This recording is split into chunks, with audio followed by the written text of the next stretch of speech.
We're back with a Fox News alert. WNBA player Brittney Griner detained in Russia and facing potential prison time.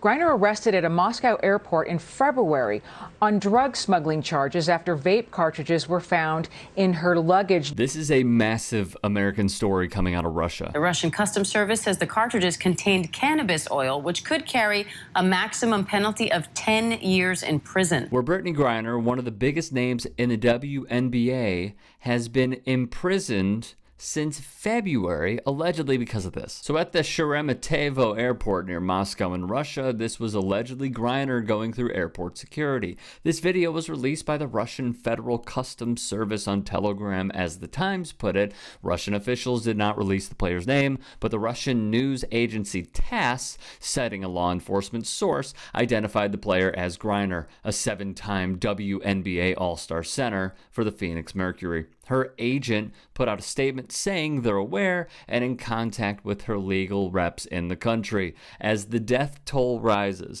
and Vladimir Putin continues his illegal invasion of Ukraine, some view the Griner news in a different light. Evelyn Farkas, a former Pentagon official, specifically the ex-deputy assistant secretary of defense for Russia and Ukraine from 2012 to 2015, told Yahoo, if we want her out of jail, Russia is going to have some terms. It could be a prisoner swap. They could use it as an implicit threat or blackmail to get us to do something or not do something. Either way, they find it useful. Essentially, what Farkas is saying is the Russians would and probably will use Brittney Griner as leverage. Let's understand the political context here, right? Like, now, this may be illegal. I'm not questioning what the Russian law is, but they also know that this is a high-profile player. Griner's detention comes at the most dangerous moment in U.S.-Russia relations since the Cuban Missile Crisis, as the Biden administration leads dozens of nations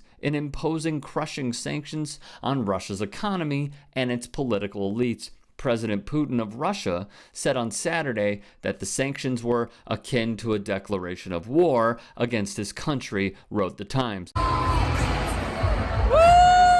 University of Penn religious studies professor Dr. Anthea Butler tweeted, I hate to say this, but we are not going to see Brittney Griner for a while. Whether she had vape pens or not, this is a power play by Russia, and expect more of this as this war with Ukraine goes on, to which our very own Adrienne Lawrence replied, you're spot on. She's in full pawn territory. It's unfortunate that at bottom she's only there because the US doesn't value women's basketball the way Europe does. And on a deeper level, this situation conjures how the US doesn't value black women's lives, which some of you watching may have raised your eyebrows, so let's discuss. As The Guardian wrote in 2018, nearly 90 out of 144 WNBA rostered players spent time playing overseas during their offseason. The reason is fairly simple. The pay overseas does not match WNBA players' salaries here in the States. Some top players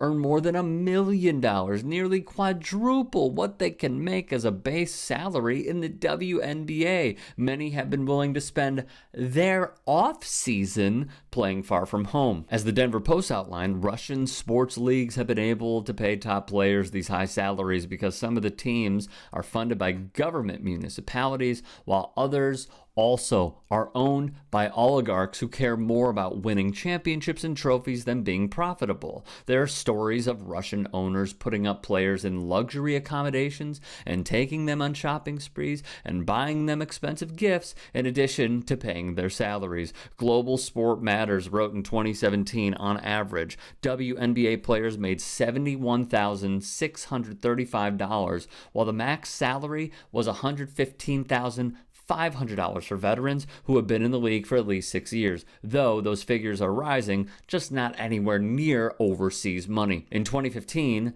Diana Taurasi's team, the same one Griner plays for, paid her to skip the WNBA season and rest.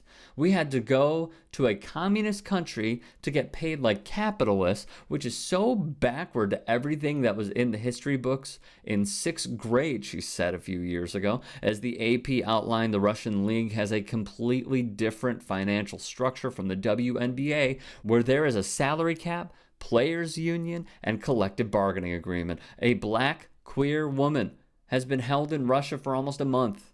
This is scary as hell. It's unfortunate that Brittney Griner has become a major pawn in world leaders' quest for domination.